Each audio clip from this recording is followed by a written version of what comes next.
உங்களுக்கான இன்றைய வாக்குத்தத்தம்.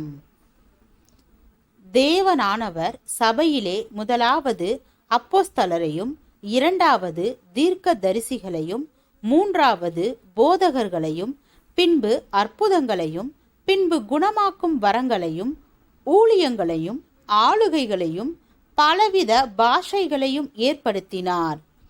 எல்லாரும் அப்போஸ்தலர்களா? எல்லாரும் தீர்க்கதரிசிகளா? எல்லாரும் அற்புதங்களை செய்கிறவர்களா? எல்லாரும் குணமாக்கும் வரங்களுடையவர்களா? எல்லாரும் அந்நிய பாஷைகளை பேசுகிறவர்களா? எல்லாரும் வியாக்கியானம் பண்ணுகிறார்களா? இப்படி இருக்க முக்கியமான வரங்களை நாடுங்கள். இன்னும் அதிக மேன்மையான வழியை உங்களுக்கு காண்பிக்கிறேன். 1 கொரிந்தியர் 12வது அதிகாரம் 28 முதல் 31 வரை வசனங்கள்.